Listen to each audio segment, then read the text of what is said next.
now we have a pretty good idea of these definitions. But what I want to do now is I want to go back to the 5 examples that we looked at in the previous lecture when we talked about sequences and their convergence or their failure to converge.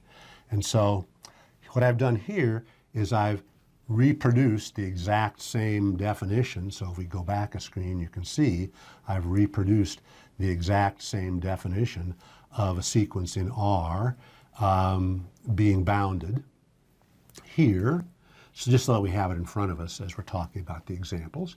And so you recall, so let's just briefly remember the things we said about these 5 examples, these 5 sequences. So the first sequence where we have the term xn is just 1 over the square root of n. Of course, that sequence is obviously bounded. Its values always lie between 0 and 1. So m here in the definition could be 1. I guess the definition here. M could be 1, or anything bigger than 1 would work too, of course. In the, and note that that example, the sequence converges to 0. Then in example 2, we have xn equal to 1 minus 1 over n. Again, the sequence is bounded because it is always, every term is a number less than, strictly less in fact, less than 1, and it's always greater than or equal to 0. So again, the absolute value of every term is less than or equal to 1. So m would be 1 here. In fact, I think m is 1 in every one of the bounded sequences here, just the way I made up the examples, I guess. Example 3, we have xn equal to minus 1 to the n times 1 minus 1 over n. So example 3, you'll remember, the values alternate back and forth between a positive number and a negative number depending on whether n is even or odd. So when n is odd, the first term is going to be minus 1 times, in fact, when n is 1, it's going to be minus 1 times 0. So the first term would be 0. Second term is minus 1 squared, so that is 1. And then I have 1 minus half, so that's going to be a half. And so the odd numbered terms are all going to be negative numbers, and the even numbered terms are all going to be positive numbers. And so, but it's still the case that every term now, instead of being like example 2, between 0 and 1, now every term is between minus 1 and 1. So again, m equals 1 would still work in this case too. That's not always the case, believe me. I just happen to choose sequences that all lie between minus 1 and 1 for the most part, except for example 4. In example 4, we have a sequence where each term is, xn is the square root of n, so that's clearly unbounded. There is no capital M, no number, such that the norm, or the absolute value, of each of these terms is less than or equal to m. This gets bigger and bigger and bigger in absolute value. The absolute value of xn is the square root of n. n gets big, this gets big. So example 4 is an unbounded sequence. And of course, we've already seen it does not converge. And finally, example 5 is clearly bounded again, because every term of example 5 is either 0 or 1. So while the n's that are the indexes, the numbers on the terms, in the first, they're getting bigger and bigger. Of course, the n's come from the set of natural numbers, but the range of the sequence, of the function that's the sequence, the range is just the 2-element set, 0, 1. And so, in fact, let me go back to this, our definition here, and let's note that in each of these, they're all the same statement. In each of these statements, we have the set x n. Let's go down to the real numbers here, since that's what we're working with. The set of all xn's such that n is in the natural numbers. So that's a set. I've written it with the curly braces. That's a set. That's not a sequence. So it might look like a sequence because the n's go 1, 2, 3 out to indefinitely high, but this is the set of values that the sequence takes on. So it's the set of xn's, and that set in the example 5, that set has only two elements, 0 and 1. Remember that for a set, repetition isn't allowed. If something's in the set, it doesn't get in the set more often. It's either in the set or it's not in the set. So here, 0 and 1 are the only two things in the set. So that set, the range of the sequence in example 5, is just the two element set 0, 1. And therefore, of course, that's a bounded sequence. Now, the next thing we want to do is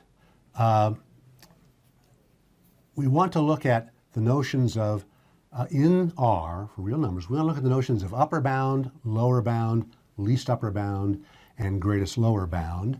And so that's what we have in this definition here.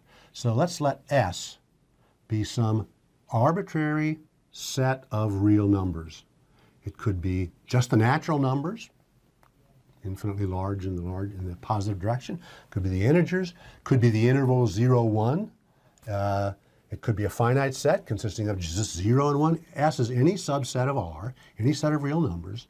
And so our definition here is that an upper bound of the set is any number B such that everything in the set is less than or equal to B. B is an upper bound because the set never goes larger than B.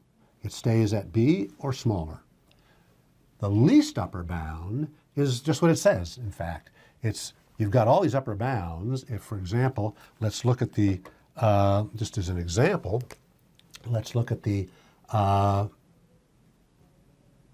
let's suppose S is the open interval 0, 1 subset of R. So we can talk about its having an upper bound. We can talk about its having a least upper bound. So clearly 1 is an upper bound of this set because everything in the set is less than or equal to 1. 7 is also an upper bound of this set because everything in the set is less than or equal to 7. So once we have an upper bound, everything bigger is also an upper bound. Least upper bound is the smallest upper bound. And for this set here, it's clear intuitively that anything bigger than 1 is not the least upper bound because 1 is an upper bound. So 1 is an upper bound, and in fact it's the least upper bound because anything smaller than 1 is actually in S and is smaller than, has larger elements of S as well. So it's clear intuitively that 1 is the smallest or least upper bound for this set. Now, of course, I could alternatively look at the set consisting of, in fact, let's just look at the set consisting of, let's just let S be, let S be the rational numbers. We don't use the rational numbers very often, so let's look at the rational numbers. That set clearly does not have an upper bound. Any B that's rational, there are going to be larger rational numbers. So no B could be an upper bound of this set here. So this is an unbounded set that has no upper bound, and of course, no lower bound either. So again, least upper bound is just the smallest of all the upper bounds. Now we might have a question as whether that actually exists, although it seems pretty obvious that it must exist here intuitively, but that's a question that we have to address. And let's just notice that we call the least upper bound, or we write it, the notation for the least upper bound, we write, here I've called it B star, but we say that's the least upper bound of the set S, or whoops, not the greatest lower bound. That's not what we want. We want the supremum is what I want there. So we have two different names for this. One is the least upper bound, and the other is the supremum. They're synonyms. They can be used interchangeably. Well, that's not true. Sometimes I use this, sometimes I use this. And then you'll notice down here that it says we can reverse the inequalities, and we have a definition of lower bound, greatest lower bound, and the two notations, GLB and INF. So this is the supremum. INF stands for infimum, and actually the pronunciation of that word, infimum, is not universal. I say infimum. I think that I think most people say infimum, and I think if you're looking at the Latin, I believe it may be infimum, and some people actually use that, maybe more often in Britain. But infimum, infimum, everybody's going to know what you mean. I typically, for the most part, use infimum. Let's notice these two remarks down here. First, a subset of R, a set in R, like either of these sets, is bounded if and only if it has both an upper and a lower bound, right? That seems obvious, okay? And trivial to prove. I mean, it is obvious, okay? If it doesn't have an upper bound, then it's not going to be bounded. And if it has an upper bound and a lower bound, it's bounded. The second remark says that a set has at most one least upper bound and at most one greatest lower bound, at most one supremum and at most one infimum. And then it says if they exist, they're unique. So that's the same as saying if they exist, they're unique. The point here being that they might not exist because, of course, here I have a set that doesn't have an upper bound, so it doesn't have a least upper bound, doesn't have a lower bound, doesn't have a greatest lower bound. So there's no upper bound or least upper bound for this set. This set has lots of upper bounds, of course, because once we have one upper bound, there's lots more. And of course, it has a least upper bound. And this one appears to have only one least upper bound. And this remark says that's true all the time. A set can only have one least upper bound. And of course, that's simple to prove. Let's just do that right here. We could say, I'm not even going to write it out as a proof. I'm just going to say, suppose B star is a least upper bound, and suppose B hat is a second least upper bound. Well, then it has to be the case that since B star is not only a least upper bound, but it's an upper bound, it has to be the case that B hat is less than or equal to B star. And since B hat is a least upper bound and therefore an upper bound, it's got to be the case that B star is less than or equal to B hat, and so B star equals B hat. So simple proof of this remark down at the bottom here that says if a set has a least upper bound, then it only has one. It's a unique idea. And of course, everything we say about upper bounds and least upper bounds all those statements are going to hold for lower bound and greatest lower bound as well. So I'm going to take these things off here now. That should just take a moment. Okay, we're back. We got this cleaned off now. Looks a little better. So we finished up with this remark down at the bottom about a set having at most one least upper bound, at most one greatest lower bound.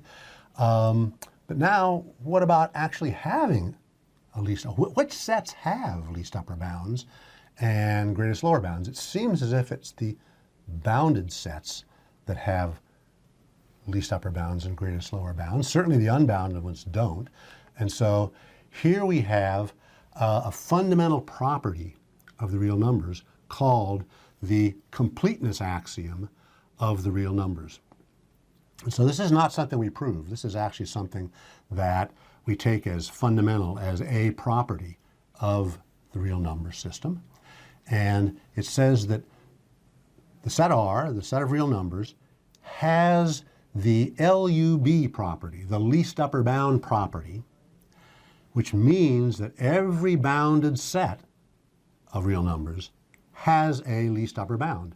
And of course, it directly follows that every bounded set has a greatest lower bound as well. Everything we say about upper bounds and least upper bounds holds for lower bounds and greatest lower bounds by just reversing inequalities.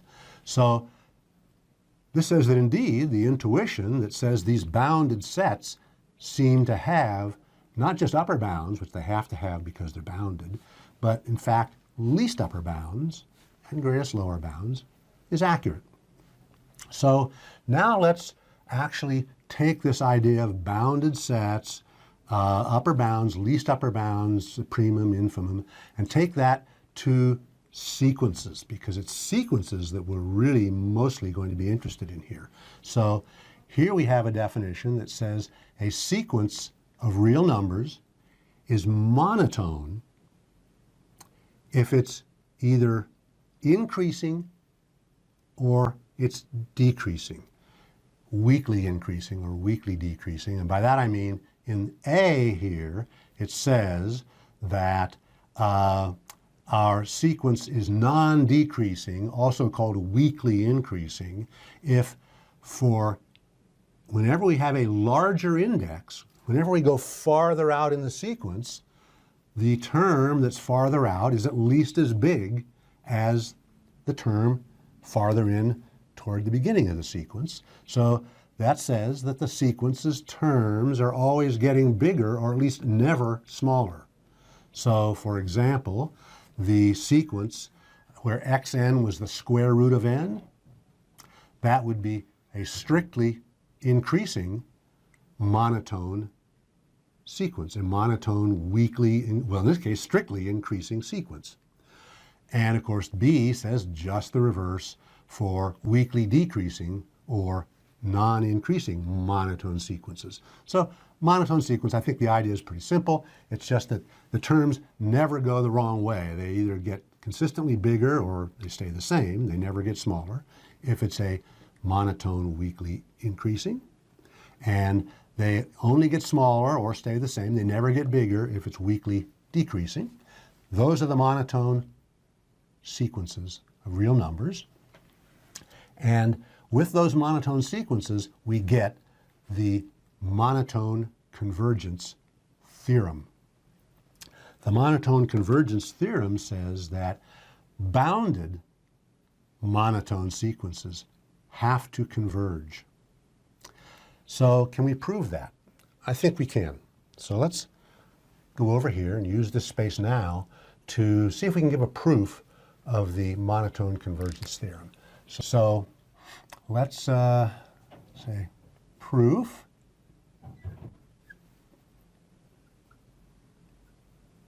without loss of generality, assume that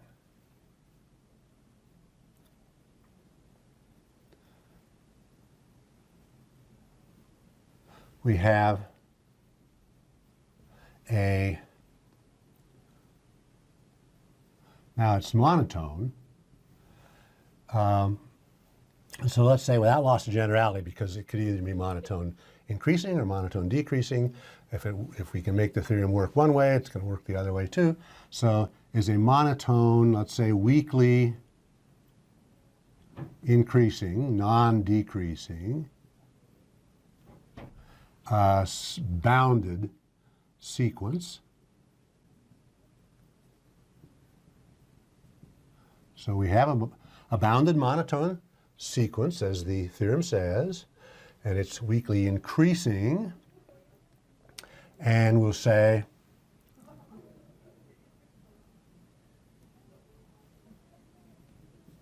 let B be the least upper bound of the set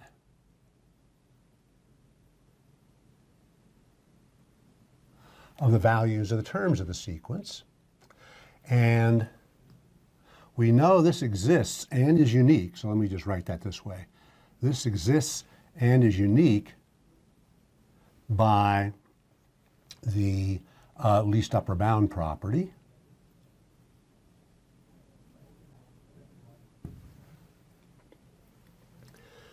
And so now, now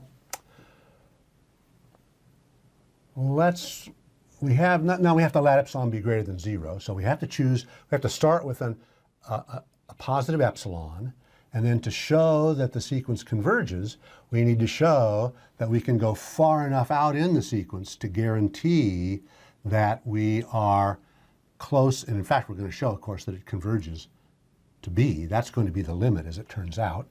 So we need to show that we can go far enough out in the sequence to make sure that the terms are within epsilon of B. So let's say let epsilon be greater than 0.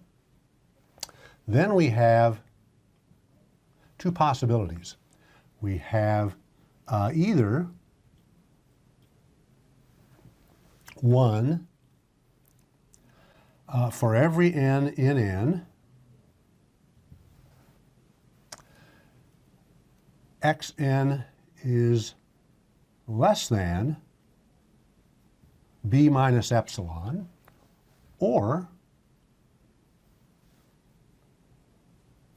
there exists, let's say, an n bar in n such that xn is, let's make this less than or equal, okay? Or there exists an n bar such that xn bar is greater than b minus epsilon. Well, of course, case 1 here can't actually happen because if every term is less than or equal to b minus epsilon, which is smaller than b,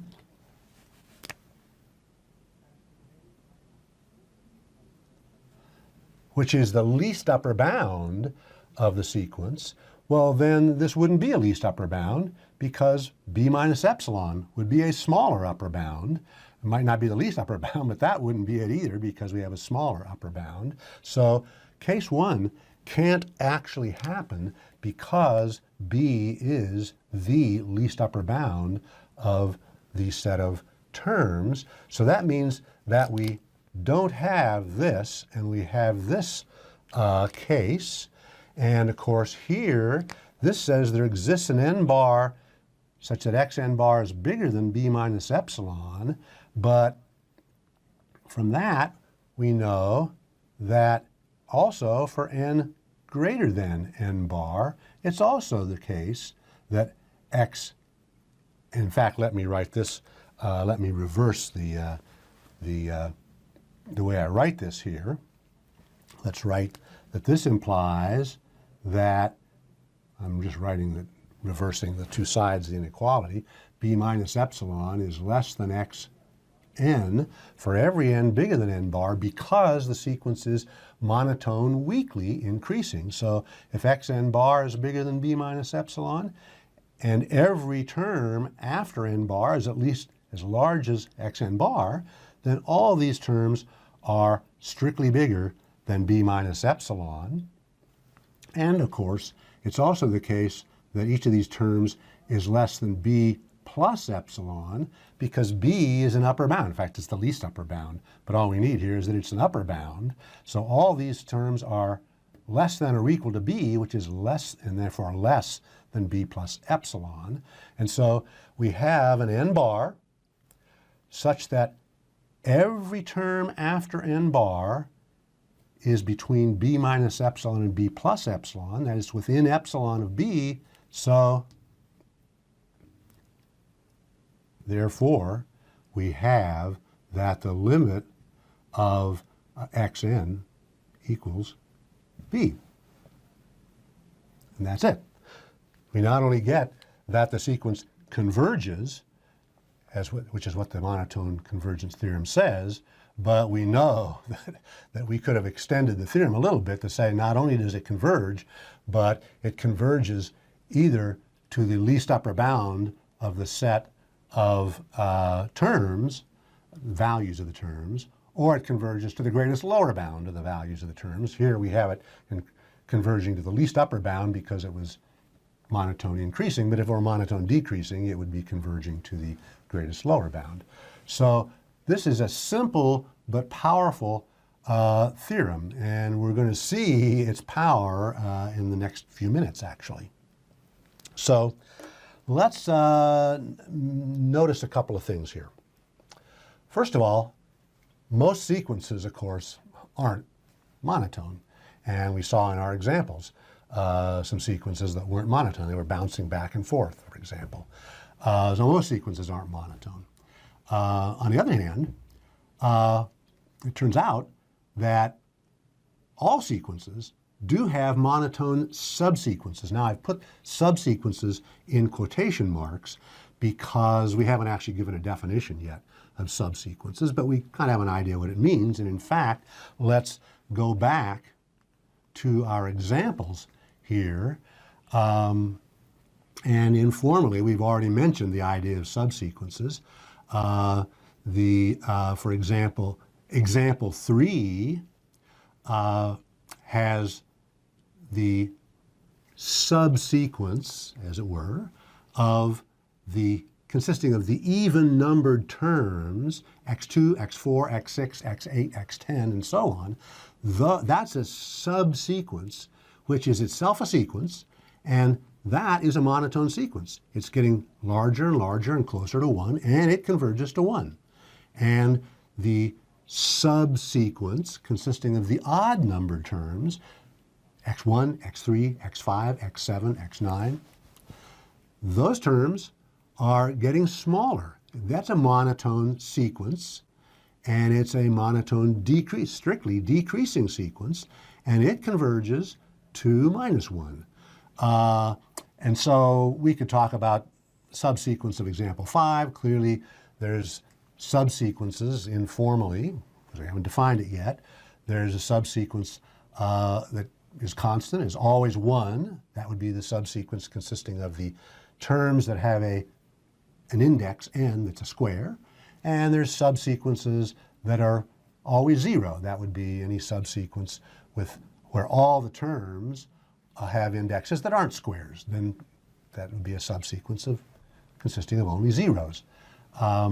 So, as we say here, all sequences, those are just a couple of sequences, all sequences do have monotone subsequences, and if a monotone subsequence is a bounded monotone subsequence, then the monotone convergence theorem says it converges. So this suggests that bounded sequences, since they will have monotone subsequences, they're going to have subsequences that actually converge, just like we had in the bounded examples, example 3, I think, and example 5.